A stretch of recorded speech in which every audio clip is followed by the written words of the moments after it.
Hello students, आज हम आपको वैद्युत धारिता चैप्टर में संधारित्रों का संयोजन बताते हैं। संधारित्रों का श्रेणीक्रम संयोजन आपने सीख लिया है। अब इनका समांतर क्रम में संयोजन सीखना है। संधारित्रों को समांतर क्रम में संयोजित किया क्यों जाता है? भाई सबसे पहला क्वेश्चन तो ये आपके सामने उठना चाहिए। देखो, संधारित्रों को समांतर क्रम में संयोजित इसलिए किया जाता है कि मान लिया हमारे पास कुछ संधारित्र हैं, लेकिन हमें उनसे अधिक धारिता का संधारित्र की आवश्यकता है। तो ऐसे स्थिति में हमें इन्हें समांतर क्रम में जोड़ना चाहिए। समांतर क्रम में जोड़ करके हमें कितनी धारिता का संधारित्र प्राप्त होगा, अब ये देखते हैं। ओके, चलिए स्टार्ट करते हैं। मान लिया हमारे पास ये तीन संधारित्र हैं। एक संधारित्र, ये आपका दूसरा संधारित्र, और भैया आपका हो गया जी तीसरा संधारित्र। हमने इनको समांतर क्रम में जोड़ना है। समांतर क्रम में जोड़ने के लिए इन संधारित्रों के पहली प्लेट्स को एक ही बिंदु ए से जोड़ा जाता है।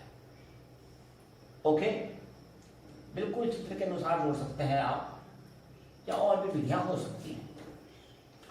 इस पॉइंट को ए नाम दे देते हैं, इसको बी नाम दे देते हैं, और भाई जो बिंदु ए है, इस बिंदु ए को हम आवेशों के स्रोत से और बिंदु बी को हम पृथ्वी से संपर्कित कर देते हैं। जो ये तीनों संधारित्र हैं, इनकी धारिता अर्थात आवेश को संग्रहण, आवेश को स्टोर करने की जो क्षमता है वो C1, C2 और C3 है, ऐसा हमने मान लिया। माना वैद्युत आवेश के स्रोत से इसको +Q आवेश दिया गया है। होता क्या है, जब +Q आवेश दिया जाता है तो ये +Q आवेश पॉइंट ए तक तो आता है, भाई +Q आवेश ही आता है। यहां अब तीन रास्ते पहुंच गए, तीन रास्ते हो गए। अब ये +Q आवेश इन तीनों संधारित्रों में विभाजित होगा। कुछ आवेश इधर जाएगा, कुछ इधर जाएगा, कुछ इधर जाएगा। अब कितना आवेश किधर जाएगा ये डिपेंड करता है इन संधारित्रों की धारिता पर। आवेश संधारित्रों की धारिता के अनुपात में इनकी पहली प्लेट पर विभाजित हो जाता है। मान लिया इस पर +Q1 आवेश गया, इस पर Q2 आवेश गया, इस पर +Q3 आवेश चला गया। तो ये आवेश जाएगा कहां? भाई ये आवेश इसकी भीतरी सतह पर मान लीजिए, चलिए ये गैस, ये आवेश यहां उत्पन्न हो गया। ओके, अब प्रेरण के द्वारा इन संधारित्रों की दूसरी प्लेट के भीतरी सिरे पर इतना ही आवेश उत्पन्न होगा, लेकिन वो आपका माइनस में उत्पन्न होगा। अर्थात यहां भी Q1 आवेश, यहां Q2 और यहां Q3, लेकिन माइनस में उत्पन्न हो जाएगा। इनकी बाहरी सतह पर प्लस आवेश उत्पन्न होता है, जो कि पृथ्वी से इलेक्ट्रॉन आकर के उसको निरावेशित कर देते हैं। इस तरह से हम कह सकते हैं कि भाई जो आपका संधारित्र C1 है, इस पर Q1 आवेश आया, इस पर Q2 आवेश आया और इस पर Q3 आवेश आ गया। इसको एक बात और सुन लीजिए। ये तीनों संधारित्र दो बिंदु A और B के बीच हैं, इसलिए इन तीनों संधारित्रों की जो प्लेट्स हैं, इनके बीच वही विभवांतर होगा जो A और B के बीच का विभवांतर है। अगर A और B के बीच का विभवांतर हम B मानते हैं, या यूं कह लीजिए इसको कि भाई इन तीनों संधारित्रों की प्लेटों के बीच में समान विभवांतर होगा, क्योंकि ये तीनों संधारित्र ही दो बिंदु A और B से मिले हुए हैं।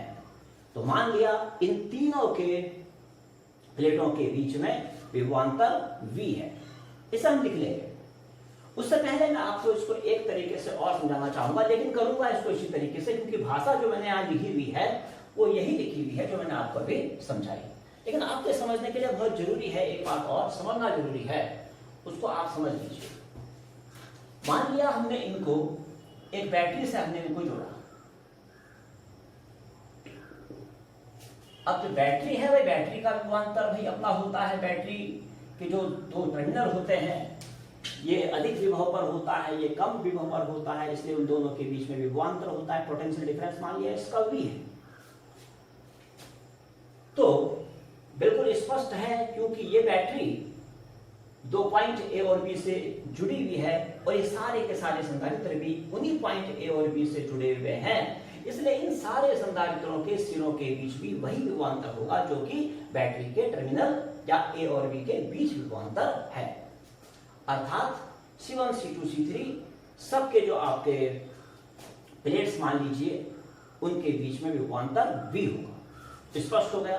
दूसरी बात, आवेश को समझाते हैं। बैटरी का काम धारा देना है, धारा इस क्रम में इस दिशा में बहती है, लेकिन आपको मालूम है कि भाई इलेक्ट्रॉन धारा के विपरीत दिशा में बहते हैं, इलेक्ट्रॉन इधर बहेंगे। मान लिया यहां हम ये कहते हैं कि भाई +Q आवेश दिया गया, इसका मतलब यह हुआ कि उतना ही आवेश इलेक्ट्रॉनों के रूप में इस तरफ चला होगा। ओके, अब जब इलेक्ट्रॉन्स यहां आते हैं तो उतने ही इलेक्ट्रॉन यहां से इधर निकल जाते हैं। जब इलेक्ट्रॉन इधर से यानी कि पॉइंट A से इस तरफ आए तो यहां इलेक्ट्रॉनों की कमी हो गई, यहां +Q आवेश उत्पन्न हुआ। इलेक्ट्रॉनों की कमी के होने की वजह से धन आवेश उत्पन्न होता है, तो यहां +Q आवेश इसलिए कहते हैं। उतना ही इलेक्ट्रॉन इधर गया, अर्थात माइनस नेगेटिव चार्ज इधर जा रहा है, ऋण आवेश इधर जा रहा है, तो यहां पर -Q आवेश पहुंच जाएगा। यहां +Q आवेश पहुंचेगा, यहां -Q आवेश पहुंचेगा। अब भाई यहां से अब आवेशों का विभाजन होना है। आवेश अगर मान लिया पहला जो आपका संधारित्र है, क्योंकि आपको पता है आवेश तो धारिताओं के अनुपात में जाएगा। मान लिया यहां Q1 आवेश गया, तो क्योंकि आवेशित होने से पहले इसका नेट आवेश 0 था, तो आवेशित होने के बाद भी नेट आवेश 0 होना है।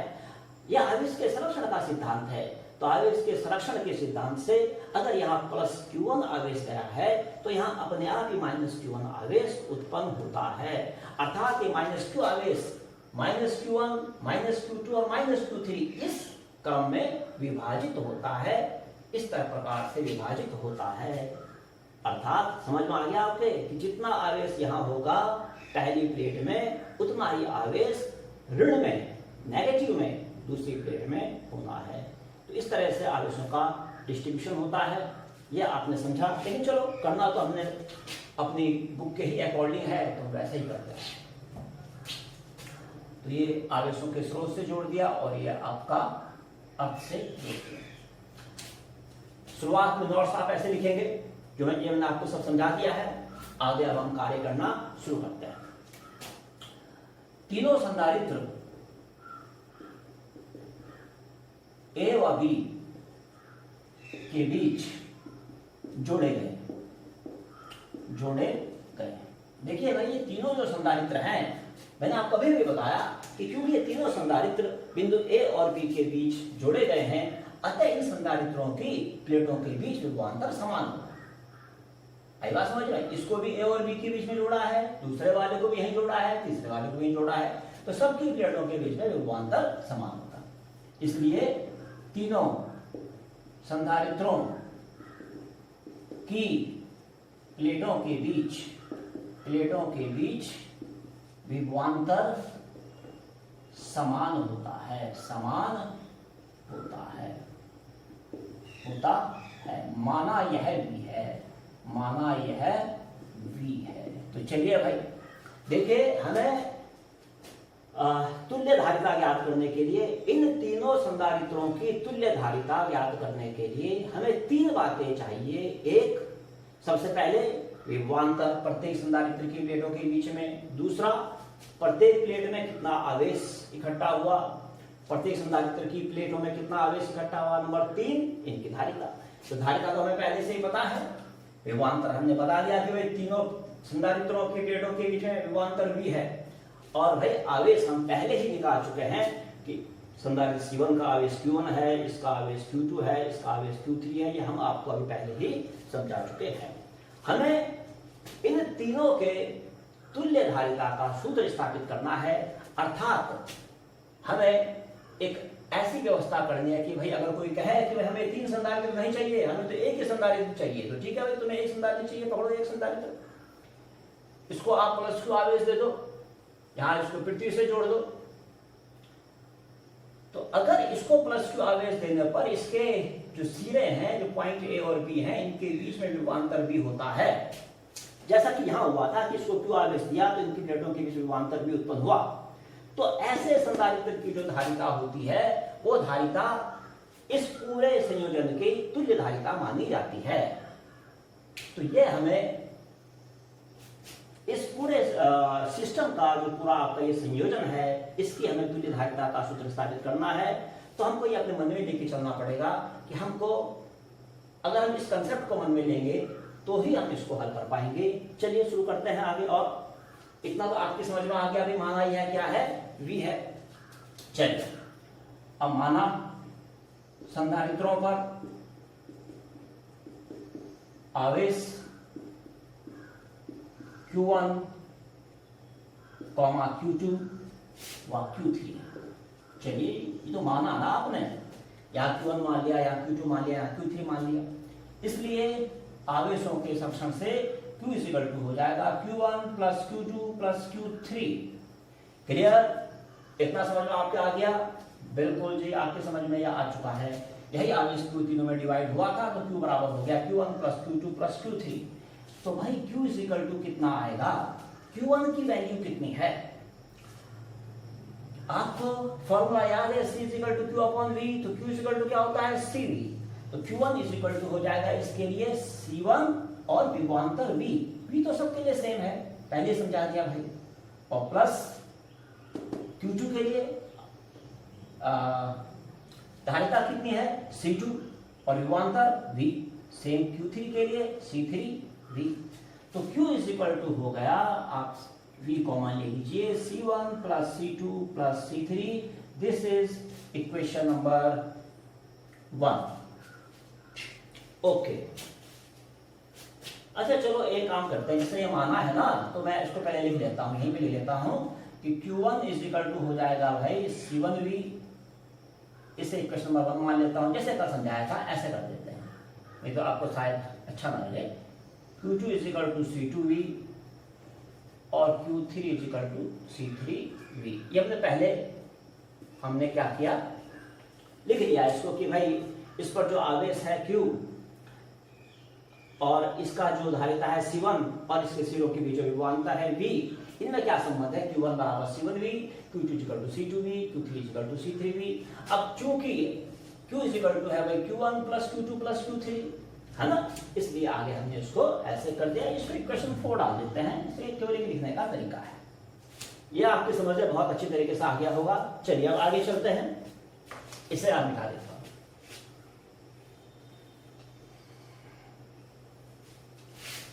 ओके, अब हम मानते हैं, अब हम इसकी कल्पना करते हैं, इसको मानते हैं। माना एक संधारित्र जिसे Q आवेश देने पर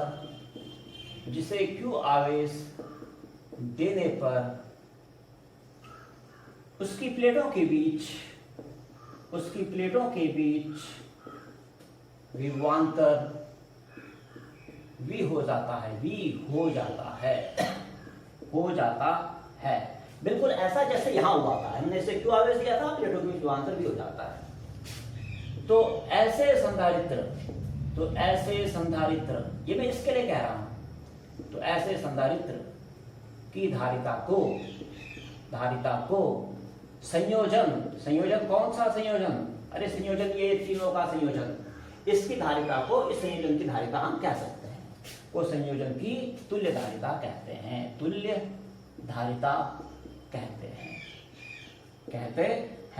और इसलिए Q हो जाएगा CV। समझे? इस संधारित्र के लिए, इस अकेले संधारित्र के लिए Q हो जाएगा CV। This is question number 5। 4 और 5 को आप मिला लीजिए तो क्या आ गया? देखिए CV मैंने यहां Q की जगह CV लिख दिया, V into C1 plus C2 plus C3 तो V से V कैंसिल, तो C is equal to C1 plus C2 plus C3। ये भाई समांतर क्रम में संयोजित समांतर क्रम में जोड़े गए संधारित्रों की तुल्य धारिता का सूत्र है। अर्थात आपकी समझ में आ गया कि भाई, आपकी समझ में आ गया कि अगर हम कुछ संधारित्रों को समांतर क्रम में जोड़ते हैं तो उनकी तुल्य धारिता उनकी अलग अलग धारिताओं को जोड़ के निकल जाती है। इस तरह से आपने इसको कर दिया। तो अब अगर मान लिया एक ऐसी बात बताएं माई भाई, आपने एक समान धारिता के आपने 10 संधारित्र आपने ले लिया और कोई बोले कि बताओ, उनको आपने समांतर क्रम में जोड़ दिया। अब कोई आपसे पूछे बताओ भाई अब संयोजन की तुल्य धारिता क्या है, तो आप कहेंगे C बराबर, क्योंकि आपने 10 संधारित्र लिए हैं एक ही धारिता के। ओके, तो अब उनकी धारिता कैसे आएगी, सबकी धारिता मान लिया, चलो C1 C1 C1 हो गई, मान लिया सबकी हो गई, तो आपने C1 plus C1 plus C1 करना है। कितनी बार, 10 बार कर देनी है, तो C बराबर आ जाएगा 10C1। ओके, या यूं कह लीजिए कि मान लिया 5 फैरड के 10 संधारित्र आपने समांतर क्रम में जोड़ दिए, उनकी तुल्य धारिता क्या होगी, 5 × 10 अर्थात 50 फैरड। ठीक है, समझ में आ गया आपके। चलिए अब इस पर आधारित आंकिक प्रश्न न्यूमेरिकल करते हैं, तब तक आप इसको उतारिए।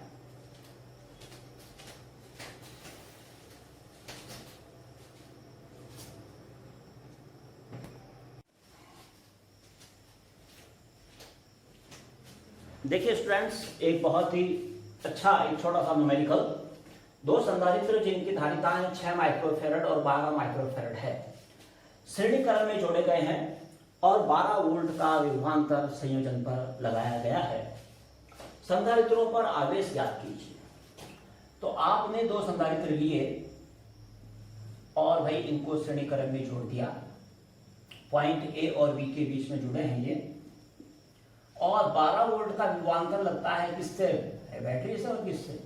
ओके, ये बैटरी है, 12 वोल्ट की बैटरी है। इसकी धारिता C1 है आपकी 6 माइक्रोफैरड और इसकी धारिता C2 है 12 माइक्रोफैरड, और 12 वोल्ट का विभवांतर लगा दिया। संधारित्रों पर आवेश बताना है, भाई बिल्कुल आसान, ये दोनों श्रेणी क्रम में है। श्रेणी क्रम में आपको मालूम है कि जितनी धारा प्लस से माइनस की ओर बहेगी, वो धारा मतलब जो धारा C1 में बहेगी सेम धारा C2 में बहेगी। यही धारा अगर मान ली यहां से I धारा जा रही है तो सेम I धारा पूरे सर्किट में होते हुए माइनस तक आती है। ओके, अर्थात जब धारा समान बहती है तो इसमें आवेश भी समान होता है। जो आवेश इसकी प्लेटों पर होगा वो आवेश इस पर होगा, दोनों पर आवेश सेम होगा। तो चलिए आवेश ज्ञात करते हैं। कैसे करें, इसके लिए अलग अलग नहीं करना पड़ेगा, पहले हमको इनका संयोजन निकालना पड़ेगा। संयोजन मतलब हमें 2 अलग अलग नहीं चाहिए, हमें तो एक संधारित्र चाहिए, और एक संधारित्र अगर मिल जाएगा उसे बैटरी से लगाएंगे, और बैटरी से लगाने के बाद बैटरी का काम विभवांतर प्रोड्यूस करना, और भाई इसकी तुल्य धारिता निकाल लेंगे जो कि इन दोनों के तुल्य होगी। तो मतलब इन दोनों के तुल्य धारिता का मान निकालेंगे, वो मान लिया C हो जाएगा। उसके बाद जब C पता चल जाएगा, V पता चल जाएगा, तो Q निकालना हमारे लिए चुटकियों का खेल है, 2 सेकंड में निकाल लेंगे उसको। तो चलिए सबसे पहले इसकी तुल्य धारिता ज्ञात करते हैं। तुल्य धारिता श्रेणी क्रम है, श्रेणी क्रम में तुल्य धारिता 1/C बराबर 1/C1 plus 1/C2, C is equal to C1 C2 upon C1 plus C2। ये मैंने आपको कल समझाया था कि उस फॉर्मूले को ऐसे लिखने की प्रैक्टिस करिए। 6 × 12 अपॉन 6 प्लस 12, तो कितना हो जाएगा 72 upon 18, it means 4 microfarad. Okay, तो आपने देखा कि ये जो इनकी जो तुल्य धारिता आई, ये आपकी 4 माइक्रोफैराड आ गई। अगर मान लिया एक तुल्य धारिता वाला संधारित्र है तो इसकी धारिता 4 माइक्रोफैराड है। अब इसके सिरों के बीच विभवांतर 12 वोल्ट है, तो इस पर आवेश कितना है। अब क्या करें, अब क्या करना है, अब आपको आवेश निकालना है। Q इज इक्वल टू होता है CV। C कितना दे दिया आपने, 4 माइक्रोफैराड, यानी कि 4 × 10⁻⁻⁶ फैराड। माइक्रोफैराड में को फैराड में कन्वर्ट कीजिए, × 12 कितना आ गया 48 इंटू 10⁻⁻⁶ आ गया समझ में कूलम। ये आपने आवेश की मात्रा निकाल दी, ये आपका आंसर भी है। अब जब माइक्रो में एक फैशन है तो आप इसे यूं भी कह सकते हैं 48 माइक्रो कूलम। जब ये 10⁻⁻⁶ से मल्टीप्लाई हो रखी हो तो उसे आप डायरेक्ट माइक्रो लगाइए उसके पीछे, इसे हटाइए और मात्रक के पीछे माइक्रो लगाइए, तो 48 माइक्रो कूलम इसका आंसर आ गया। एक और छोटा सा न्यूमेरिकल करते हैं, इसको उतारिए आप।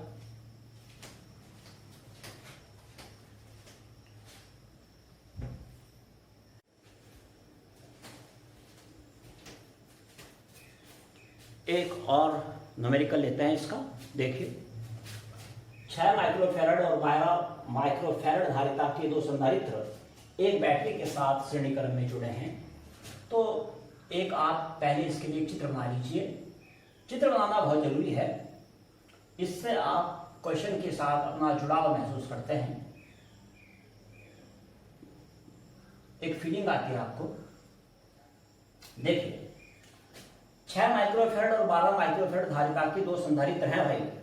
तो इसकी धारिता C1 मान ली, इसकी C2 मान ली। ये तो दे रखी है भाई आपको 6 माइक्रोफैरड और ये दे रखी है आपको 12 माइक्रोफैरड। ओके, श्रेणी क्रम में जुड़े हैं और इसके आर पार जो वोल्टता है V1 उसका मान दे रखा है 2 वोल्ट। और भाई आपको बैटरी की कुल वोल्टता V ज्ञात करनी है, अर्थात इन टर्मिनल A और B के बीच कुल वोल्टता कितनी है ये आपको ज्ञात करनी है। तो श्रेणी क्रम संयोजन है, आपको बहुत अच्छी तरह से मालूम है। श्रेणी क्रम संयोजन में जो बैटरी की कुल वोल्टता होती है वो संधारित्रों के सिरों के बीच वोल्टता का योग होती है। अर्थात अगर इसके सिरों के बीच वोल्टता V1 है, इसके सिरों के बीच वोल्टता V2 है, तो हम ये पढ़ चुके हैं कि V = V1 + V2 होता है। इतना तो बिल्कुल स्पष्ट है। आगे चलते हैं। देखिए अब हमें यहां V2 निकालना है, तो अगर हम डायरेक्ट इसमें चलते हैं तो V निकालने के लिए Q/C चाहिए होगा। C तो दे रखा है 12 माइक्रोफैरड, लेकिन Q नहीं दे रखा है, तो भाई अब Q चाहिए। अब Q कैसे निकालें? श्रेणी क्रम संयोजन में जो आवेश पहले संधारित्र की प्लेटों पर होगा सेम वही आवेश दूसरे संधारित्र पर होगा। तो हम पहले संधारित्र के लिए आवेश निकाल लेते हैं, उस आवेश को ही दूसरे संधारित्र की प्लेटों पर माना जाएगा और उसकी सहायता से V2 बड़े आराम से ज्ञात हो जाएगा। न्यूमेरिकल करने के लिए थ्योरी समझनी बहुत आवश्यक है। तो आप सबसे पहले श्रेणी क्रम संयोजन और समांतर क्रम संयोजन, कैपेसिटर्स इन सीरीज और कैपेसिटर्स इन पैरेलल, उनमें जो हमने तुल्य धारिता यानी कि रिजल्टेंट कैपेसिटेंस के लिए हमने जो फॉर्मूला सिद्ध किया है वो आप सबसे पहले देखें, सुने और ढंग से उसे समझें, उसके बाद आप न्यूमेरिकल आसानी से कर पाएंगे। तो चलिए सबसे पहले हम पहले संधारित्र के लिए लेते हैं। पहले संधारित्र के लिए हमें यहां धारिता और वोल्टता मालूम है सिरों के बीच, Q निकल जाएगा। Q = होता है CV, तो C1 V1 कर देंगे क्योंकि हमने C1 और V1 माना है। 6 माइक्रोफैरड है अर्थात 6 × 10⁻⁻⁶ फैरड ये हो गया। V1 आपका 2 वोल्ट है, इट मीन्स 12 × 10⁻⁻⁶ कूलम आ गया। पहले संधारित्र पर आवेश, यही आवेश जो होगा दूसरे संधारित्र पर होगा, तो लिख लेंगे दूसरे संधारित्र के लिए। दूसरे संधारित्र